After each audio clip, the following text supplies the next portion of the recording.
Tuesday, August 20th, we spoke to columnist Daniel Greenfield. He had some pointed things to say about the current BDS controversy with members of Congress and Israel. Sports gambling expert James Murphy joined us from CasinoInsider.com. He gave us his opinion on what Connecticut should do and should not do once sports gambling eventually gets here, maybe. But we started off the show with some news about some elderly folks in Fairfield who still want to have some fun. If it's happening in Bridgeport, the Valley, or Fairfield County, Paul is talking about it. Connecticut Today, WICC 600.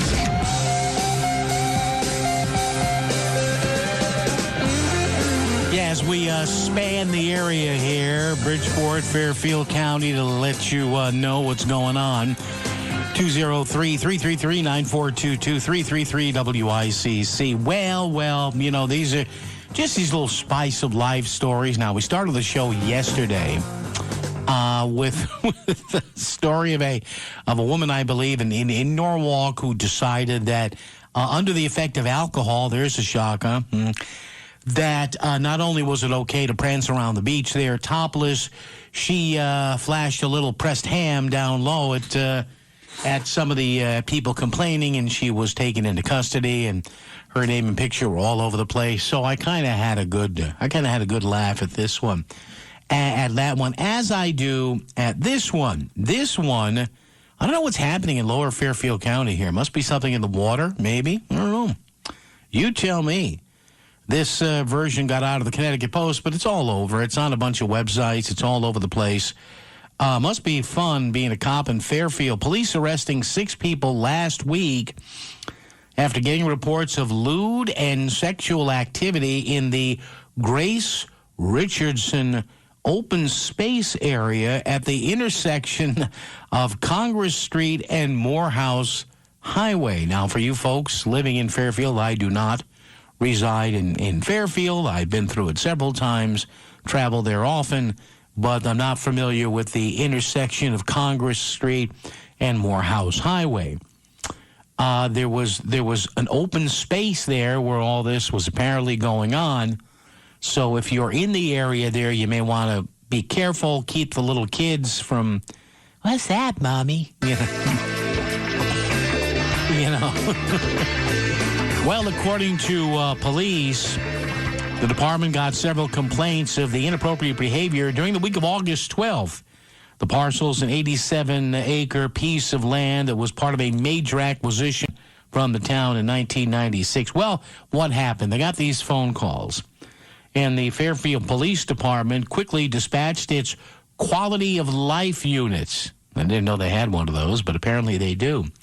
And they were assigned to investigate all these reports of lewd behavior. Now, on last Friday, officers and detectives from both the Special Services Unit and the Quality of Life Unit conducted surveillance. So I guess that means they, were watching. If you're going to surveil something, you gotta watch, right? They conducted a surveillance in and around the open area. Several violations were observed. They made several arrests. The charges, public indecency, breach of peace, generally, they were all released on a promise to appear in court. Now, here is I don't find a need to give the names here. That listen, these people, whatever. But I did find a couple things interesting here. And I'm not trying to assume what was happening here, but there were 5 guys and 1 woman arrested. Now, if we're going to play ratios here, you can go ahead and figure whatever. I don't know who was with what was going on, but the arrestees here, let me see, 1, 2, that's a guy, 3 is a guy, 4 is a guy. So 5 guys and 1 woman. The ages of the men. This is another kind of intriguing thing about this case. The ages of the men arrested, 67, 62, 75, 62, and, ladies and gentlemen, to top it all off, 82. 82 was the oldest arrestee among the guys. The oldest arrestee, the actual oldest arrestee was the woman who was arrested. Now, just to double check here, yeah, there's only one woman out of the 6 names. She, ladies and gentlemen, was 85 years old. All right, there you go. Apparently, yeah.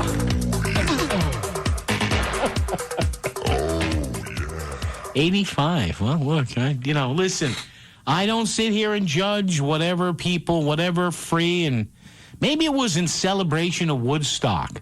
Could that have been it? Could have been. 85, huh? So just when I think I'm at home and I say, you know what, it's over. The engine's dead. You know what I'm saying? What's the use? What's the use?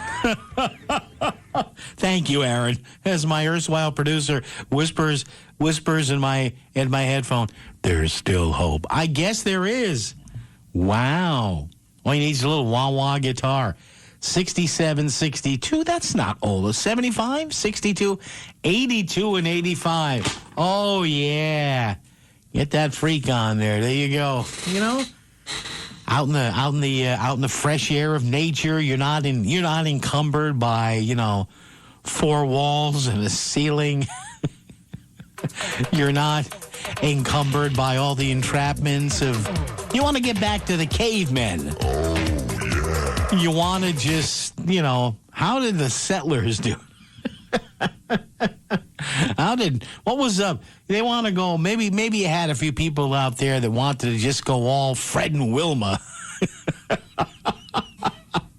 You like that one, Aaron, huh? Fred and Wilma. Little Fred and Wilma and Barney and Betty going on there. Yeah, you don't know. Fred and Barney.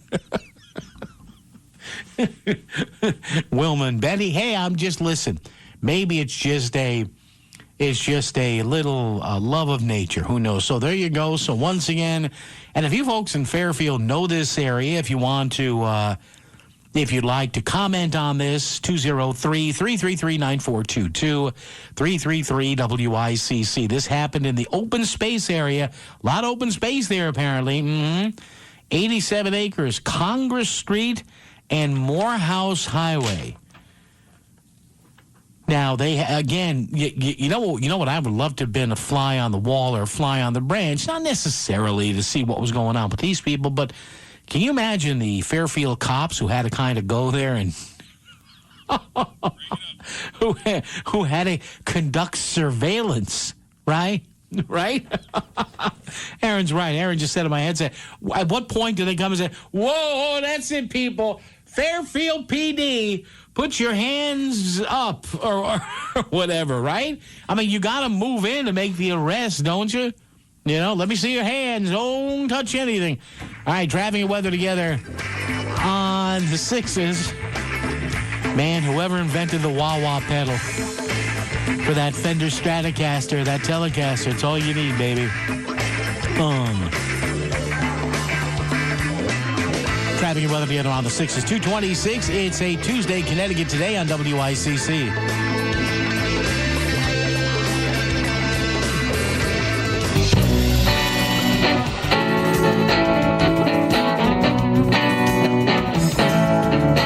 Listening to Connecticut Today with Paul Pacelli on WICC 600. And we thank you so much on this National Radio Day. We appreciate you doing that. Hour number 3 of our 4-hour get-together right here on the WICC 600 on the air, online at WICC600.com. Joining us right now is a gentleman who we've had on the show before. We welcome him back. We welcome journalist Daniel Greenfield. He's a Shillman Journalism Fellow at the Freedom Center, and also you see his appearances on Fox News, several other outlets. He also writes for Front Page Magazine. And once again, Daniel, welcome back here to WICC in Bridgeport. We appreciate it. How are you today? I'm good. It's a pleasure to be on again. Thank you. And I wanted to have you on because we are awash, Daniel, in this continued coverage of the BDS movement, in particular the two members of the American House, Ilhan Omar from Minnesota and Rashida Tlaib from Michigan, who, every other pronouncement from them, Daniel, seems to be critical of Israel. And I wanted you to weigh in on this. Both of them, in particular, Congresswoman Tlaib, continues to throw some sort of some sort of tantrum here, because the Israeli government said, well, you can come visit your grandmother if you'd like, but you are not allowed to have political activities on this whole thing. What's your whole take on them, and as it connects to and revolves around the BDS movement here? I mean, the BDS movement is basically dedicated to destroying Israel. They wanted to enter Israel to stage provocations, to get themselves arrested, to create some sort of scandal. Israel decided that it was just better not to let them do that. So they're getting their 15 minutes now. They can throw a tantrum for another few days or so, and then it peters out, whereas if they'd actually gotten into the country and gotten themselves arrested, it would have lasted for weeks. So Israel basically decided it was better to have them outside than have them inside. And they're quite frustrated, understandably, because what they want most of all is publicity. They want attention. They want to play the victim. Now, if you can, Daniel, can you just explain to some of our listeners here who might not understand the origins of the BDS movement, what that actually means and where it stands right now, if you could? So if you originally go back when Israel actually declared independence, a number of the major Arab countries announced that they were going to have a boycott in which nobody could actually buy any products or do any business with the Jewish state until it was ultimately destroyed. The BDS movement, which that's what it calls itself, stands for Boycott, Divest, Sanction. It's a modern attempt to revive it. It was created by a gentleman from Qatar who actually spent about 25 years living in Israel and studying in Israel, but keeps insisting that Israel should be boycotted, which is a bit of a paradox. He's been pretty clear. His name is Omar Barghouti. He's been pretty clear about the fact that he supports terrorism. He supports violence against Israel. His particular tactic, though, is to call for boycotts of Israel. That doesn't just mean not buying Israeli products. It means, for example, not allowing Israeli academics or Israeli movies or Israeli music. Not allowing, for example, American musicians. Every time an American musician goes to Israel to do a concert, there are immediately protests and petitions urging them not to go. So it's basically the idea is cutting off Israel from the rest of the world in order to create pressure that would eventually destroy it. Daniel Greenfield is the guest. He's a Shillman Journalism Fellow at the Freedom Center, writes for a number of publications, appears on a number of outlets. Your latest piece, Daniel, talk a little about that, what American Jews don't understand about BDS. What are you saying in that piece? The basic idea is that many ways people think that the real objective is the boycott, and the boycott obviously is an objective, but the real objective is to conduct this kind of harassment, to get attention, to stage publicity stunts. That's exactly what we're seeing from Omar and Tlaib. We're seeing this effort to make Israel controversial, to turn the people who are attacking Israel into the victims by, again, having these confrontations, having this kind of harassment, because what they want most of all is publicity. What they want most of all is to maintain this as a story that's going to be in front of the public all the time. And they've succeeded in that to the extent that attention is paid to them. You know, Daniel, they're trying, both of these members of Congress and some others, they're trying to issue the image that Israel is hostile to members of Congress, members of the House. Yet, a lot of people don't know, Daniel, that recently there was a visit of, 72 House members to Israel? 41 Democrats and 31 Republicans, which seem to go off without a hitch, correct? Exactly. So there's the idea that Israel doesn't let members of Congress in is ridiculous. It doesn't let in certain political extremists, and the United States also doesn't let in certain political extremists. Most countries will say, your views are too horrible. You're actually calling for the destruction of our country. So, yes, we don't actually want you coming to our country. The United States does the same thing. To come here, for example, you have to certify that you're not a member of the Nazi Party, you're not a member of the Communist Party, so on and so forth. So this is just a common sense thing that every country does. On the other hand, when you're actually bigots, and Omar and Tlaib just actually retweeted a cartoon from somebody who had participated in Iran's Holocaust denial cartoon contest. So when you're a member just of an extremist group, when you're a bigot, then yes, countries are entitled to say we don't actually want you coming here. Every country is entitled to control its own borders. And also, Daniel Greenfield, the two congresswomen in question here, Ms. Omar and Ms. Tlaib, they tend to use the phrase "the occupation," which even among critics of Israel, mostly now in the year 2019, is a phrase that for many of them they choose not to use. But I have to kind of laugh when I hear the occupation again. This takes me back like to the mid-'70s. Yeah, it's very much outdated. But again, they're not actually defining what part of Israel is occupied. So when they talk about the occupation, for example, Hamas and the PLO will insist that all of Israel is occupied territory. That is to say, all of Israel actually belongs to them. They don't actually draw that kind of line. A lot of BDS people don't draw that line. There's no sign that Tlaib or Omar wanted to draw the line, that they would recognize this part is Israel, this part is supposedly Palestine. As far as they're concerned, it's all occupied territory, which means that Israel has no right to exist and Jews have no right to exist in Israel. You know, the American comedian Bill Maher, you may have seen this the other night, Daniel, who is hardly a conservative. He's a far liberal Democrat who is no, fan of Republicans or the president. But Bill Maher did say something I thought that was funny and quite spot on the other night. You may have seen his quote. He said something to the effect of BDS is a leftist kind of purity test by people who have not or did not read history to understand what's going on there and what is going on. Yeah, it's a very true comment, and that's precisely why Tlaib responded by calling for a boycott of his show. Now, these people insist that if you don't actually let them into a country, you're violating their speech rights, but of course they're entitled to call for boycotting other people. You're just not allowed to boycott them. And Daniel, I was, chatting the last couple of nights with some Jewish friends of mine, many of whom are on the other side of the political spectrum than I am, but many of them are frustrated at the level of what they perceive as anti-Semitism currently now.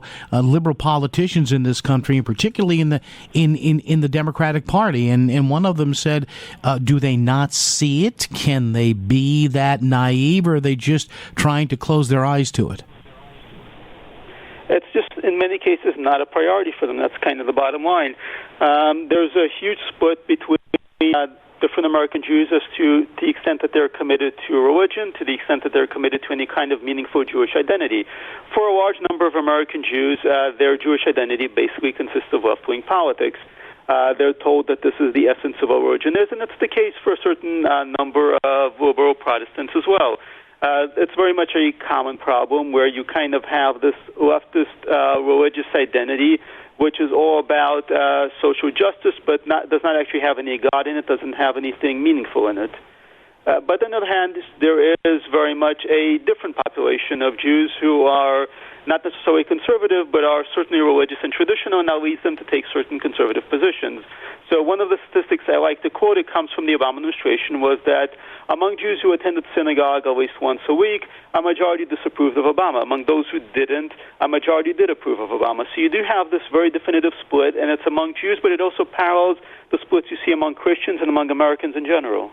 Yeah, and also, Daniel, I interviewed a Jewish political scientist once who said much of what you said. He parroted that, and he also said that for many modern American Jews, they have the memory of the U.S. South, which, of course, is now the home of the Republican Party, or its epicenter of the U.S. South, actually back in the days where it was controlled by racist Democrats and who killed those Jewish civil rights workers back several decades ago. And that really, the taste of that has never been erased from history, nor should it be. But the image of that is still reflective, they think, of conservative politics in this country. I don't think that's the case. And, those same people had very little concerns about the fact that the FDR administration chose to do nothing while millions of Jews were murdered during the Holocaust. The shift to the Democrats to the left began with the FDR era. where many American Jews just chose to cast aside any kind of religious or traditional identity and went all in on the New Deal. They went all in on socialism and on leftist politics, and very little has changed in some way since that. So you actually see when the Democrats take a position that's anti-Israel, for example, the Iran deal, where they basically allowed Iran to go ahead with its nuclear program, you will see a shift where a significant portion of Jewish Democrats will actually go along with that because that's their first allegiance. Why do you think Daniel Greenfield, who was the guest joining us from Front Page Magazine and also the Shillman Journalism Center, why do you think, Daniel, that Bibi Netanyahu continues to survive, I believe now the longest tenured Israeli leader, and the media here in the U.S. and other parts of the world, they are so quick to write Bibi's political epitaph, and he just continues winning? Part of the situation is that within Israel, the left has collapsed. The left bet everything about its political future on being able to make peace with the terrorists, and that has backfired very badly. The terrorists showed no signs in making peace, and instead barraged Israel, even Jerusalem and Tel Aviv, with rockets. So the left has thoroughly discredited itself in Israel. And the other factor is that immigration in Israel has worked the opposite way, the way that it does in the United States. Immigration in the United States, at least since the 50s and 60s, tended to bring in people who are more likely to vote Democrats. In Israel, the immigration process actually brought in people who are more likely to be conservative, completely reversing the political calculus. Do you think, Daniel, final question here, do you think that a peaceful solution might move forward once this generation of leaders on the Palestinian side, for example, people like Abu Mazen are no longer with us? Will this whole thing eventually shake out, do you think, into a more peaceful situation?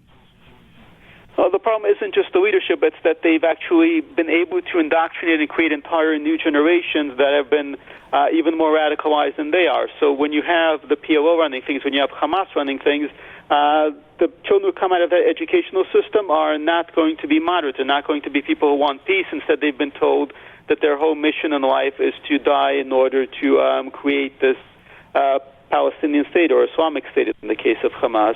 So I don't see peace coming from that. You actually have to change the political system. You have to change who's in charge for there to be a meaningful difference. And yet, it was not surprising to me, but other people are surprised when I show them that many non-Jews, Arabs, and Muslims who live in Israel, Daniel, you look at these surveys, they'd rather live there where they can live their life in relative peace. They can, if they're gay or lesbian, they don't have anything to worry about. They'd rather live there than in many of the other Arab states surrounding Israel. Of course, life in most of those states is quite miserable. The per capita income in Israel is better. The civil rights situation is better. You actually are not going to be arrested and taken to a torture chamber if you disagree politically with the leadership. So it's much better. But at the same time, you do have organized activists who are pushing this radicalism. Now, if the entire population had a vote, the situation might be different. But that's never what happened. Instead, there was a process during which it was decided that the PLO would actually be able to gain control of the election in, I think, at this point, well over a decade. Meanwhile, the one time they did hold an election, Hamas was able to take over. So the political opposition there is not exactly very promising. FrontPageMag.com is where you can read what American Jews don't understand about BDS. Daniel's own blog, sultanknish.blogspot.com. Daniel, that warms my heart. I love a good knish. Trust me, my friend. I love that. Next time we get together, we can share. Absolutely, absolutely. We'll trade fillings. Daniel Greenfield. Daniel, thank you. We appreciate it. Thank you. Thanks. Bye-bye. Well, there you go. There's his blog. There's Sultan Knish, SultanKnish. I always get tortured whether it's Sultan Nish or Sultan Knish. SultanKnish.blogspot.com, the blog of Daniel Greenfield. And you can read him also at FrontPageMag.com. So, as you probably know, I have no use for the esteemed congresswomen, and I say esteemed in quote, Ilhan Omar or Rashida Tlaib. There were 72 other congressmen and congresswomen who recently got to, visit Israel. They had no problems. They held meetings with people on both sides. But those two, or as I like to say, Thelma and Louise, they had to make a scene there. You're listening to Connecticut Today with Paul Pacelli on WICC 600. Thank you for doing that on this National Radio Day. We do appreciate you listening here in Bridgeport, Southern Connecticut, New Haven, all along Fairfield County, all the way across the water to into the North Shore of Long Island. Legendary radio station right here at WICC 600. We thank you for listening to us once again. We're at WICC 600 on the air and WICC600.com. Fourth and final hour. Our next guest is a veteran odds maker, sports betting expert, and consultant who is keeping a close eye on the state-by-state sports betting legislation, of which we are still trying to get something going here in Connecticut. On behalf of CasinoInsider.com, James Murphy joins us. James, Paul here in Connecticut. How are you, sir? I'm doing good, Paul. How are you doing today? Not too bad. And James, you probably caught a little bit of my last half hour, but, we're just banging our heads here on the wall here in Connecticut. You probably know because you follow this state by state. There's a big disagreement about what to do with the Indian tribes here, and that's trying to get worked out in the General Assembly. But, from afar, James, and from what you've noticed in states that have sports gambling already that are really ramping up here, what do you think the lay of the land here is in Connecticut as far as what we might be able to expect? Again, it really kind of depends on how they set up the infrastructure. There are some states that have done a really nice job. Colorado is in the process of setting theirs up. Mm-hmm. And they've done a great job, and they'll be bringing in a lot of revenue. They've had several European companies that do some of the underlying technology for sports betting, open up offices in the state. There's investment coming into the state, and all these ancillary economic benefits. And so that's probably best case scenario. Worst case scenario, I was on the radio just about an hour ago with Oregon Public Broadcasting, okay. And Oregon's going to do a very poor job. They're running it through the lottery. They're only going to offer pro sports, no college sports, and they're going to try to run it themselves. So it really kind of runs the gamut as far as what other states are doing. And really, what Connecticut could expect is all contingent on how they set it up. Interesting. Now, when you talk about the setup here, and casino expert and sports betting expert James Murphy is the guest, when you talk about a good job versus a poor job, James, can you get a little bit deeper into that now? The state you mentioned first that's doing the good job, is it a vendor? Is it a good vendor they're hiring, that foreign vendor? Is it how they're setting up the infrastructure? Is it the governing body, or is it a bit of everything? It's a little bit of everything. I was also on the radio with Iowa earlier this week. They just launched sports betting, and they have done a great job at it. And they approached it, their gaming commission. They've got a pretty good casino industry already. Mm-hmm. Their gaming commission went into it saying, okay, we know we're not experts here, so we're going to talk to people in Nevada, we're going to talk to people in New Jersey, we're going to talk to the companies, and we're going to find out. We're going to see what they do right and basically try to emulate it here. So the idea you're saying then, James Murphy, is to go into this saying, hey, or maybe Connecticut could say, listen, or the Indian tribes, whoever runs it here, saying, listen, let's get the best. It might cost us a little more, but let's do this right. Let's not screw the pooch here from the get-go. Yeah, exactly. And one thing I would say, every state that has done it well, and again, I've kind of looked into the nuance. I will say that my perspective is from the perspective of the player. Yeah. If as a bettor, would I want to bet in the state? Okay. And to do that, you pretty much have to get the private sector involved. For one thing, they know what they're doing. They're the experts at it, and and it's like any other business. Sure. Works the best with a competitive marketplace. So, for example, we hear in neighboring states how some of them are doing it themselves, or, I know William Hill is one of the biggest and oldest companies, so you're saying, go with the biggies here, and you're saying from a better perspective. So let's talk about somebody, sure. James, who's playing. What is we've evolved, like I said last half hour, from, getting our football slips in the firehouse, you and I can probably remember that. But what does the modern day sports betting customer, James, what do they want? What do they want? For one thing, they want ease of use. They want mobile, for one thing. I know in New Jersey, 70 to 80% of their revenue from sports betting is mobile betting. They want a variety. There's a lot. Back 20, 30 years ago, the only sports people bet on in the U.S. were basically basketball and football. Yeah. But now there's a popular, there's a lot of soccer. There's a lot of the other European sports like rugby. So they want variety. They want a little competitive marketplace. Mm-hmm. They want competing lines to choose the best line to place a bet from. And they want sensible regulation. They don't want their options limited by regulations that are there just to appease politicians and just don't make sense. And that's another thing Iowa did really well, is said, okay, we're going to have a light touch with regulation. Mm-hmm. We've got these kind of big picture goals for what it will do, but we know we're not the experts at this. We know that the companies like FanDuel and PointsBet, which is an Australian company coming in to run their books, they know what they're doing. They've been doing this for a while and all over the world. So we're going to let them kind of lead the way on this, as long as they're doing, meeting our kind of high-level criteria. And I think, James, you bring up a good point. I say when we discuss this on shows like this and other shows I've done, we're really bringing up the rear on this. I mean, there's been sports betting in Europe and South America and other areas for decades, right? Yeah, and that's something a lot of states are kind of myopic about, is they go into this thinking that they've got the business sewn up in their state. They're the only game in town. But no matter what state they're in, they're going into a competitive business. As I often say, as I said earlier today, anyone who's wanted to place a bet for the past 15 to 20 years has been able to do so with ease, no matter where they live in the United States.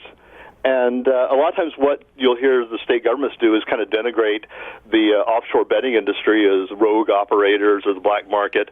What they are is they're professional bookmakers, and they know what they're doing, and they offer a good product, and they're done a good job keeping their customers happy. Yeah, and James, I've watched professional bookmakers and gamblers work. These guys aren't working, and these gals are in some smoke-filled room somewhere. Right. I worked for a short time in Las Vegas. We, of course, here in New Haven have the one of the OTB with the theater facilities, and the people that do this and take this seriously, it's really not an emotional thing for some people. They are hardcore numbers people. They're trying to make money here. Yeah, it's from the player's perspective. That's you're right on the money, no pun intended.